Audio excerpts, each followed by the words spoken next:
How would you like to be able to overcome fears that you will experience as an entrepreneur? Michele Novack will tell us how. And she's the founder of CardinalsByte, a cybersecurity risk management company. And she's the author of Shifting Your Mindset to Abundance in 21 Days and Overcoming the Fear of Entrepreneurs and Solopreneurs. Transform to a game changer. So, Michele, please tell us, how can anyone overcome their fears? Tell us about your journey of how you have done it. Heal Podcast with Lily Patrascu shares longevity and anti-aging techniques to stay young forever, increase energy, overcome addiction, and live your longest, best life ever. Shared by world's most innovative, alternative, and traditional health, thought leaders, healers, and doctors. Discover quantum healing strategies to heal your mind, body, and soul. Yeah, absolutely. So, Lily, when I take a look at it, right, it started off with a struggle. Every time you have to take a look or identify yourself or make changes within yourself, it starts with a struggle that you actually encounter, right? And you really have to kind of ground down and understand who you are as a person. And I've started with that journey a long time ago, right? It's about understanding and defining who you are and loving yourself first. And I had to get to that in order to do anything else in my life, right? Our day-to-day, our work that we consume ourselves with, the people that we surround ourselves with, all impact everything that we have in our lives. And that journey was long and hard, right? We're defined by our parents as we grow up and the people that we grow up with. And understanding how you can kind of transform your journey towards, self-discovery and personal growth was really kind of where I started. Right. I had those questions, why is this happening to me?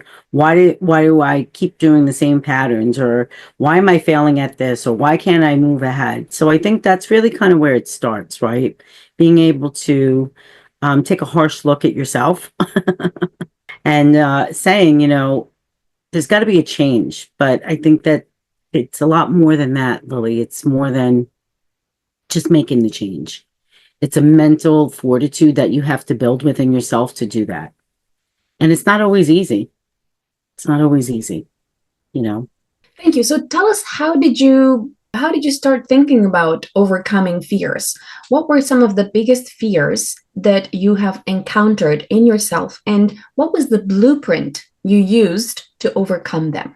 Yeah, that's a great question. So it started about 2.5 years ago. I have a medical condition and I actually flatlined, Lily. They had to resuscitate me. And that kind of, when you wake up in a hospital, you don't know what's going on, and you have to kind of take a look at your life and where it's come to at that point. You start to question a lot of things in your life. And the blueprint started there, right? I needed to start writing down, I was concerned about all the things I didn't do, all the things that were holding me back, the stressors that I had in my life. And I sat down and I started to write and journal. And then that obviously turned into a book, right? Because as I went through that journey, I kind of said to myself, why, what am I meant to be here? And what do I need to find out about myself to stop doing the things that I'm doing? The blueprint itself is really kind of shifting your mindset, right? Following who you are and being authentic to yourself. I make no apologies now. In the past, I used to be very, I guess, codependent, if you would, on others, right? We're always in codependent relationships.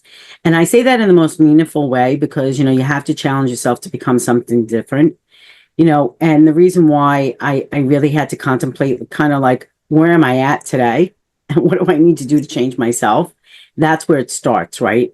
It's the speed of light. It's seeking the right answers. And it really just got me questioning everything. And that's where it starts. You need to start at the foundation of who you are. From all the hurt, right? Looking at yourself in the mirror, right? Because my book is about a 21-day exercise that you take through rough questions. It's questions that are fundamental to who you are and where you begin in your life. And then kind of what you continue to do, and really kind of, absorbing and accepting who you are. There's no kind of full-blown footprint, but you must be willing to release everything that you've learned about everything that you are up until now and start over, right? That's the first thing. You also must be able to ask yourself tough questions and be vulnerable to accept the responsible role that you played in the outcome of all of your decisions and choices that you've made that maybe were good or not good, right? And then you must start telling yourself a new story by using intentional thought and vision, and believe that you can create the reality that you want. And I think those are the top three for me to share, like through this journey, right? It's important to do that. Thank you. What are the top 3 questions someone should ask themselves in order to start overcoming their fears? Yeah. So I think as a business person, right, the top question I've always asked myself is, why am I afraid to fail, right?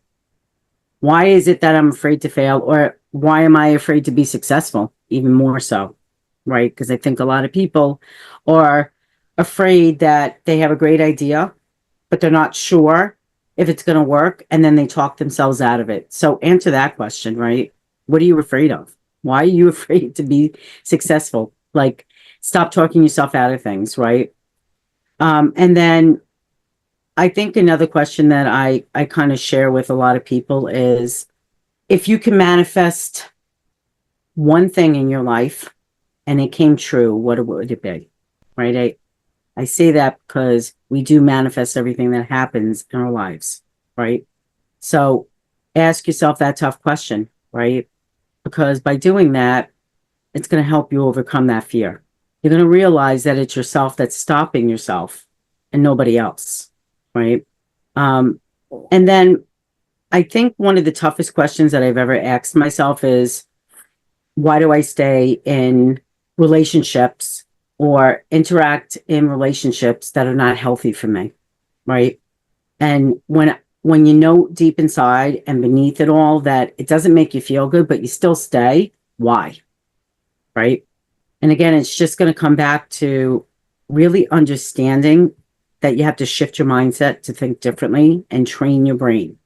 I think a lot of people don't understand that, our brains are massive computers. Everything that we're putting in second by second, it's regurgitating out. And, that's really where it starts, is retraining how you look at things to overcome that fear inside of you, right? Accepting what you can accept and accepting what you can't accept, right through adult life. So I think those are the top 3 that I've always asked myself, and I continuously ask myself, right? And how can I redefine and become, how can I build the behaviors that I need to build to become the person that I want to become? Thank you. Let's say I'm afraid of failure because I was brought up in a perfectionist background, with a family that was requiring me to be perfect. What would someone like me that is always striving for perfectionism do in terms of overcoming fear of failure? And failure is, you can say, highly likely to happen, because when you're striving for 100% perfection, the likelihood of achieving that, like you're always trying, but are you getting 100%? The likelihood of that happening is quite small. You could get 99%, you could get 90 or 80 or whatever it is, right? And also, I would say the standards change a lot, because as you're growing, you're expecting more and more of yourself. You're expecting to do better. You can say that the bar gets set higher and higher every time. So you are still rating yourself against that really high bar that keeps on growing. What would you have someone do to overcome that fear of failure from a perfectionist background? I'm going to share with you, right? We create these personas for ourselves, right? So that's really where it starts. The way you are is everything that you were shown from the time that you were able to understand and comprehend from your parents and everything that you've shown them. Because you don't just come on with these behaviors. Behaviors are taught, and it's a behavior that you have to break, right? In order to get to and break that behavior, you have to dig in and understand what's causing that anxiety, what's causing that fear, what's causing that self-limiting belief, the worries, the unhappiness, the self-destruction behaviors. That's what they are, right? When you're a perfectionist and you feel like nothing's ever going to be good enough, well, it's not because you've already told yourself that, right? You have to shift your mind to something. You have to dig in deep and understand why you're looking at wanting that success or whatever it might be. And it's nothing wrong with it, right? There's really nothing wrong with it, but it's going to create that feeling of anxiety in you, right? It's a fear that if you don't become or do something 150%, that you're not going to be accepted. So that's really where that fear comes from, right? That you're afraid that someone is going to judge you, and you got to let go with that judgment. You can't worry about what people think. I always say that. Be your authentic self. People will always judge you. People are always going to pass judgment, right? But that's on them. You got to place it where it belongs and not on you. And I think that's the most important advice I could probably give anybody, right? Like in the world that we live in today, Lily, everybody's watching, right? We're all on show. We're all watch. We're all, if you do something that's, I don't know, if you do something out there today and someone doesn't agree with it, that's their opinion, right? But you have to be okay with that opinion. And as a perfectionist, you're not. And that's really the struggle that you have to overcome that fear, right? How can you sit down and look in a mirror and say, I delivered 150%, but so-and-so said so-and-so, something about it. You can't worry about what they think. I mean, there's good criticism and there's criticism that just people, again, like to pass judgment because they have nothing better to do. And you have to decipher between that, right? Like, when is it valid to say, okay, I need to make it better? But when is it valid to say, it's not my problem, right? And you got to be able to say, it's not my problem. That's on them. So I think that's kind of my advice there, right? Think about kids who become rebellious, right? They just want to be accepted. That's it. That's all. It's a cry for help, right? It's a cry because they want to be accepted. They don't know how to be different, and they are different, and that's what you see with a lot of that. Thank you. So when someone is afraid of being publicly shamed, criticized, and analyzed, and the guilt, when they have a fear of guilt as well that ensues from having that public shame, what would you have them do to kind of change this fear into abundance? I think we've all been publicly shamed at one point or another, right? Embarrassed, if you would, I like to say. And, some people do it intentionally and sometimes it happens unintentionally, right? But I think the most important thing is becoming your own person, right? With your own identity, with your own thoughts. It's what you're truly meant to be, and to uncover your own journey. And you got to start with that. You have to tell yourself what's real and what's not real and be honest with yourself, right? It starts with trusting yourself, using your intelligence and your intuition to guide you, right? Write your own story. And I think a lot of people who go through that or who are hurt, right? Because we all get hurt by words or things that people say. But it's how you kind of bounce back from that that's important, right? Do you let it define who you are? Or do you hear what they're saying, but understand who you are? So there's a difference there, Lily. I am wondering actually how, like presidents, for example, they do that. How, really important public figures. For example, I'm astonished by Kim Kardashian. The reason I'm astonished is she's gone through a few scandals. And of course, I'm sure she was embarrassed about it. But for example, now I find that if you look at her feed, like in Instagram or any platform, what you'll find is she has like half the people loving her, half the people, hating her, and they're still following her and commenting and trolling and saying. So what I find quite interesting is I'm sure a lot of them, they actually buy her stuff just to kind of say negative stuff about it, and other people buy it because they love it. But either way, everyone's commenting, so she's very controversial. And I actually think she's really pretty, and I actually think she's a great businesswoman as well, because she uses her sex appeal to sell stuff. And Right. her family does that, and I see nothing wrong with that. And I find it fascinating how she's able to manage the negativity of other people and just get on with her life. So I wonder like what she does to manage that. What would you say someone should put in place to manage people's negative perception of them in general? What should they do? Is there something like they could think? Is there an affirmation they could say?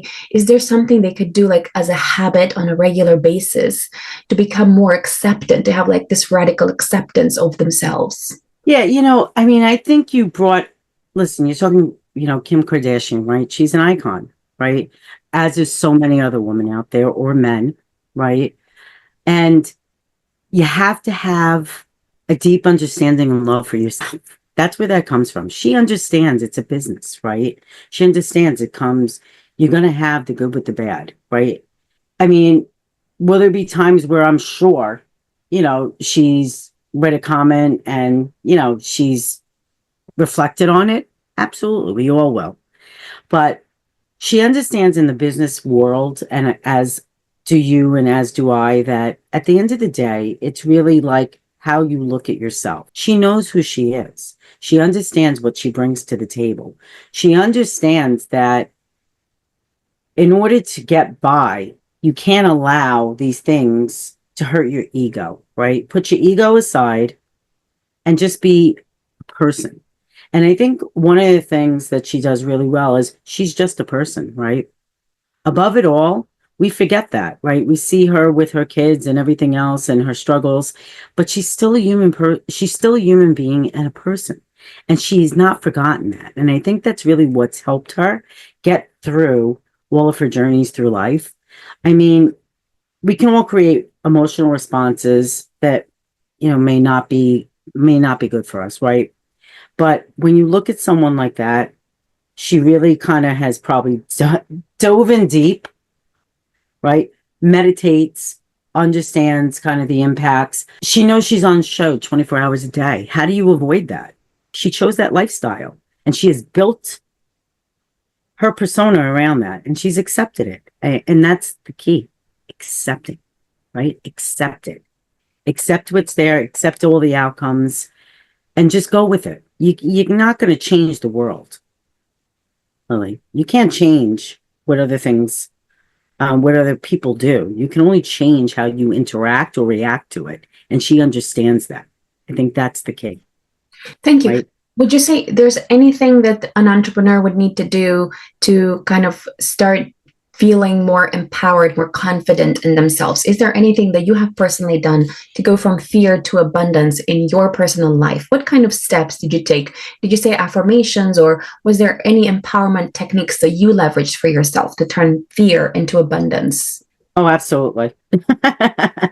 Absolutely. For myself, one of the things I think the tapestry of resilience and reinvention and, pursuing, being relentless at personal growth is waking up every morning and defining for yourself the three most important things that you need to accomplish that day, right?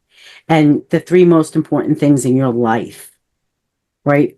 Business will be there, right? But when you're an entrepreneur, you have to get grounded. There's no such thing as balancing work to life balance. I mean, it's there, but it's not. You know that. You're working 24 hours a day around the clock, right? You're halfway across the world right now. I give you a lot of credit, right? You have to have structure, and you have to execute on the things that you put down. So if you say you're going to do something, you need to follow through, right? We all have lists. I have a list that probably has about 25 things I have to accomplish today. But I made sure my top 3 priorities are done. They're done. right? I wrote them out. I know which three I need to get done every day. And I think that's the most important as an entrepreneur, right? And overcoming that fear. Um, really kind of, you got to cut out the distractions, put the noise out of your mind, right? And focus on what's at hand, your business, right? So that's probably what I would say the most important thing is as an entrepreneur and taking that step, right? Thank you. How do you overcome the fear that you're not actually doing enough for yourself and your family? I don't think about that. I don't. You can't, right?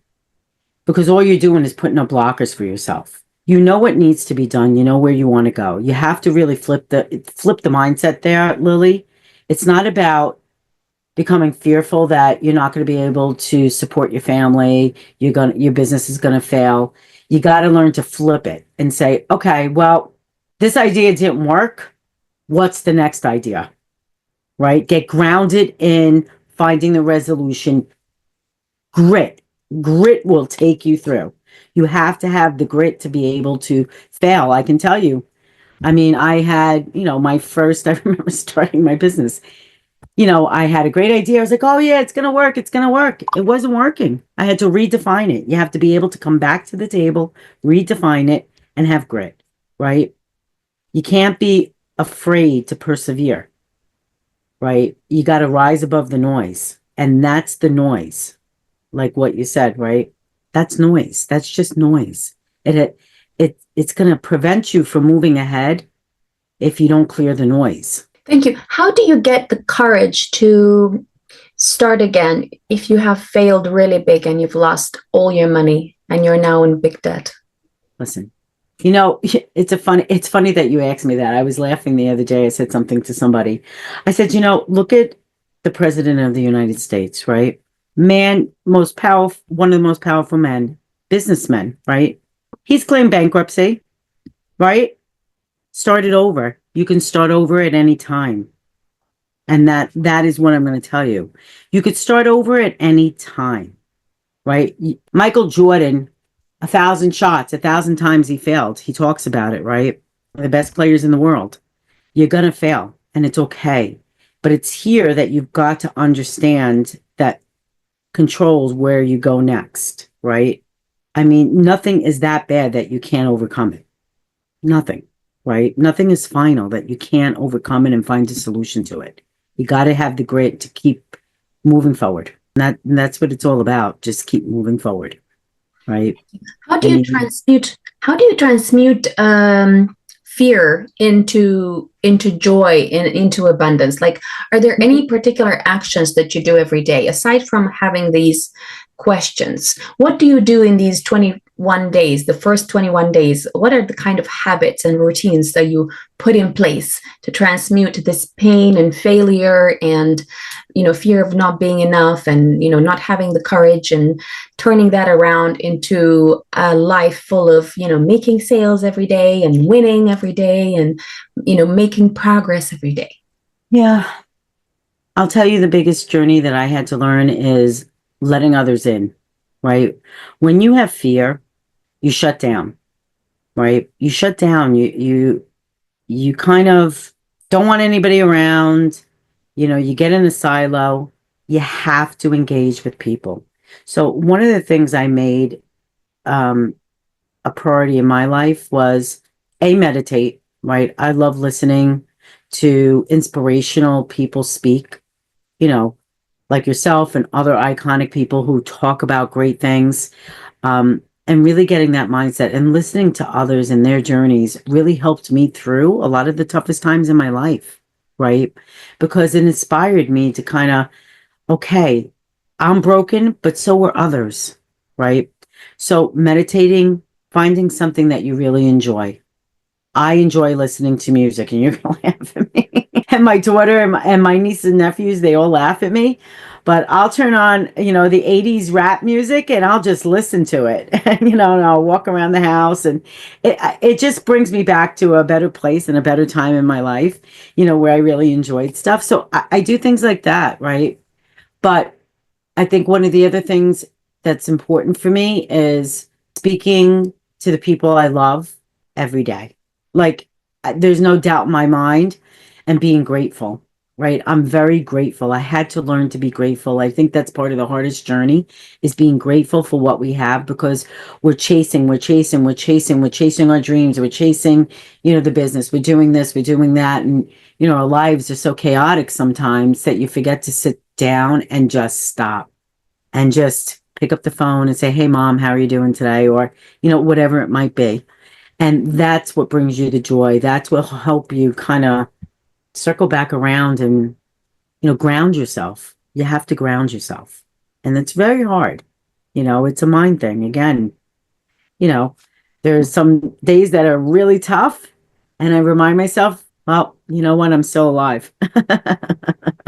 And that's what I tell myself. And it's really hard, but I think that's important, that you're honest with yourself and you just ground yourself. Again, don't worry about the fear. Reframe your thinking, right? It could be done anytime. And some people are challenged with that. It's hard for some. And I recognize that. Not everybody has the same mindset, but I didn't always have the same mindset either, right? I had to train myself to have that mindset. And that's the toughest part of your journey. Thank you. Tell us where entrepreneurs can find you. Well, I'm on LinkedIn. I'm on Facebook, right? I'm out there with my own business. Obviously, I have my own website. So those are probably the biggest place. I'm on Kindle. My books are on Kindle. I have a couple of books out there that's really about, again, life journey, entrepreneurship. There's a few things out there. So that's where you can find me. Thank you. Follow me for more interviews with world's most innovative health change makers to live your healthiest life ever.